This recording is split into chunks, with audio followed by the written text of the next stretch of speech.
Bienvenue sur Africa 24 dans cette nouvelle édition du QG News. Voici les titres de l'actualité. Le roi Mohamed VI en visite d'État à Madagascar. Au sommet de cette rencontre, la consolidation des relations historiques entre les deux pays et la signature de plusieurs accords de coopération. 160 millions d'euros pour lutter contre le déséquilibre d'électrification au Sénégal, estimé à 57% en milieu urbain et 10% en milieu rural. Ce projet a pour objectif d'atteindre un taux minimum de 30% pour chaque département. Et puis 18e édition des Journées théâtrales de Carthage en Tunisie, focus sur le spectacle Ton pied, mon pied, une représentation qui magnifie l'amour et l'union des différentes parties du corps humain. 61 ans après l'exil de Mohamed V à Madagascar, le roi Mohamed VI revient sur les traces de son grand-père. Une visite symbolique en prélude au sommet de la francophonie qui doit avoir lieu dans la Grande Île, mais également l'occasion de renforcer la coopération économique entre les deux pays. Fanny Mounichi. Une visite riche en symboles qu'effectue le roi du Maroc Mohamed VI à Madagascar. Le souverain chérifien se rend pour la première fois à Antsirabe, la ville où son grand-père Mohamed V avait été exilé par les autorités françaises il y a 60 ans. Des relations historiques que le Maroc entend consolider.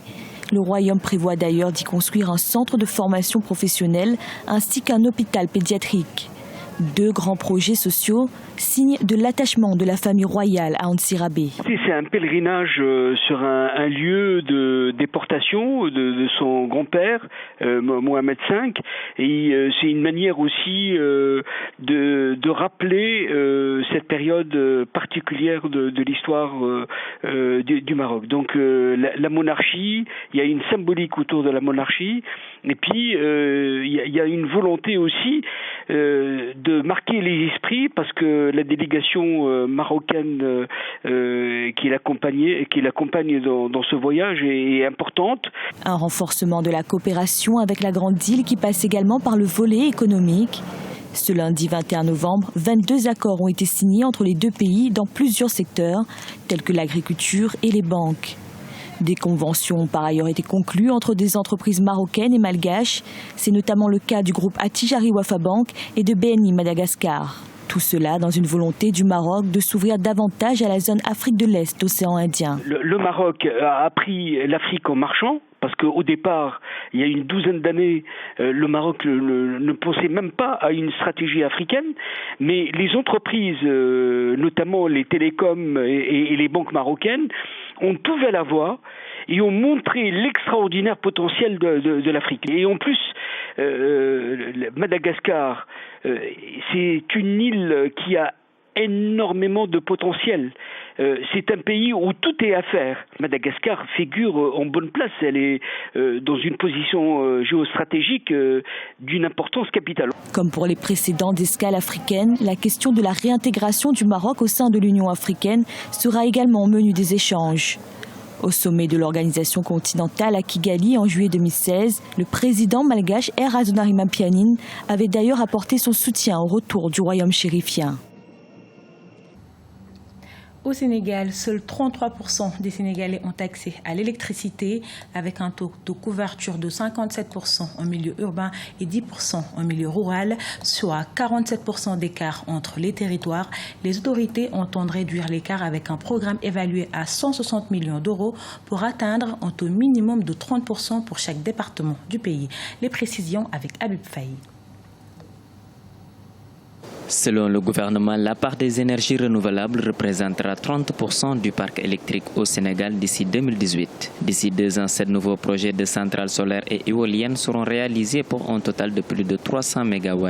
Le Sénégal a inauguré en octobre 2016 2 centrales solaires d'une capacité de 20 MW chacune à Bokhol et à Malikounda, dans le nord et le centre du pays. C'est vrai que le Sénégal venait d'inaugurer 2 centrales d'une capacité globale de quelque chose comme 42 mégas en matière d'énergie solaire. C'est un pas assez significatif dans le renforcement du mix énergétique du Sénégal. Et aussi, c'est assez significatif si on se réfère aux engagements du Sénégal en matière de réduction d'émissions de gaz à effet de serre. Le Sénégal prévoit également la construction d'infrastructures de connexion au réseau pour le compte de l'acheteur public sénégalais Sénélec. Un contrat d'achat d'électricité a été signé sur 25 ans.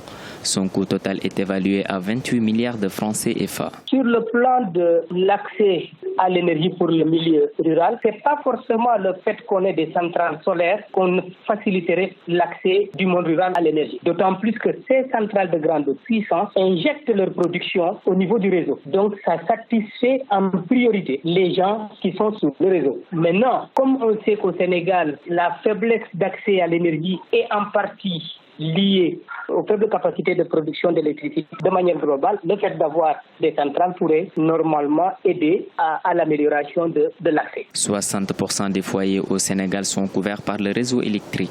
Pour éradiquer le phénomène des délestages intempestifs, le gouvernement encourage l'exécution du programme d'urgence d'électrification rurale avec l'objectif de rehausser à 60% le taux de couverture en milieu rural à la fin 2016. Ton pied, mon pied, c'est le nom de la prestation artistique proposée par le village Kiyi au Festival de Carthage en Tunisie.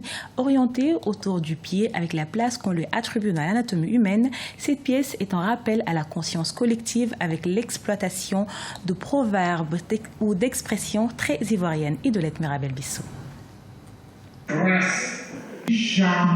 Un spectacle de marionnettes pour magnifier l'art africain. C'est le nouveau spectacle de Were Were Linking présenté au public ce lundi 21 novembre 2016 au théâtre El Hamra de Tunis. Intitulé Ton pied, mon pied, ce spectacle de marionnettes magnifie l'amour et l'union des différentes parties du corps humain. Chant, danse, ombre, lumière et son mettent en exergue la création de cette Ivoirienne d'origine camerounaise qui milite pour un monde plus solidaire. Nul d'entre nous ne peut vraiment être complètement heureux tout seul et se prendre totalement en charge tout seul. On a besoin de solidarité. Et là, les pieds se sont séparés, ils ont créé leur monde, mais au final, quand même, ils ressentent un manque et ils reviennent avec de meilleures intentions. Et finalement, on est mieux qu'en étant ensemble, un corps entier, chacun ayant sa place. Voilà, ton pied, mon pied. Ce spectacle raconte un problème de discorde entre les différentes parties du corps, en l'occurrence les pieds qui se sentent lésés, se désolidarisent et se retirent dans un espace inconnu et décident d'assumer leur aventure jusqu'au bout. Mais très vite, ils se rendent compte de la nécessité de se rassembler avec les autres parties du corps humain. Une manière allégorique pour cette écrivaine et créatrice de relater les faits quotidiens de l'homme. Un spectacle qui a conquis le public de cette 18e édition des Journées théâtrales de Carthage. J'ai suivi avec attention le spectacle, j'ai apprécié parce que ça sort un peu de l'ordinaire, qu'on aille au théâtre et qu'on voit toujours les mêmes choses. Là, j'ai vu carrément autre chose, quelque chose auquel je ne m'attendais pas du tout. Voilà. Donc je pense que c'est toujours bien d'explorer beaucoup de pistes, d'autres pistes. Et ça apporte un peu un visage nouveau.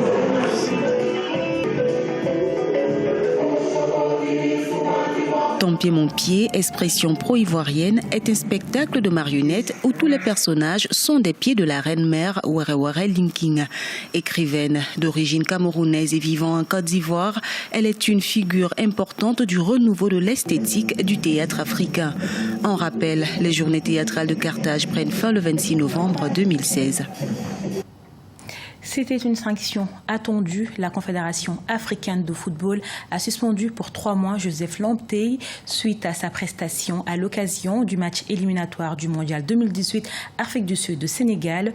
L'arbitre ghanéen avait accordé un penalty controversé au Bafana Bafana de l'Afrique du Sud le 18 novembre 2016. Joseph Lamptey est ainsi privé de la Coupe d'Afrique des Nations Gabon 2017. Ils étaient des milliers de personnes à participer à la grande course éthiopienne Great Ethiopian Run. Malgré l'état d'urgence, 40 000 personnes se sont inscrites, dont 500 coureurs professionnels. Et pour assurer leur sécurité, un impressionnant dispositif sécuritaire a été déployé à Addis Abeba, la capitale. Les précisions avec Oumou Kelsomba. Pari réussi pour les organisateurs du Great Ethiopian Run, le plus grand marathon d'Éthiopie. Malgré l'état d'urgence décrété au mois d'octobre, l'événement sportif a enregistré la participation de milliers d'athlètes venus des 4 coins du monde.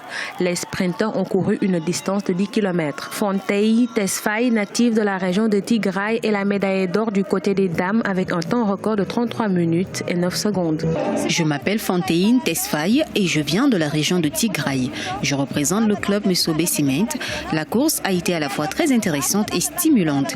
C'est la première fois que j'y participe. J'ai battu le record dont je suis heureuse. Selon les organisateurs de la 16e édition du Great Ethiopian Run, l'événement a connu 40 000 inscrits dont 500 coureurs professionnels, un chiffre record. Un impressionnant dispositif sécuritaire a été déployé à Addis Abeba. Depuis 6 mois, le climat sociopolitique de l'Éthiopie est émaillé de violences et de manifestations, occasionnant la mort de milliers de personnes. Je ressens un sentiment de joie et de fierté. Dans le contexte actuel, avec l'état d'urgence, ce n'est pas évident de réussir cette manifestation. Des milliers d'athlètes ont répondu à notre invitation. Nous avons montré au monde entier que nous sommes un grand peuple. C'était incroyable. L'Éthiopie est connue pour ses prestigieux coureurs. Depuis 50 ans, le pays décroche des médailles dans les courses de fond aux Jeux Olympiques. Haile Gebrselassie ou Kenessina Kebele comptent parmi les illustres sportifs du monde. Cependant, le pays n'a remporté qu'une seule médaille d'or lors des JO de 2016. Ce journal a été réalisé par l'ensemble de la rédaction. Nous vous remercions pour votre fidélité. Dans un instant, une nouvelle édition de l'actualité sur Africa 24.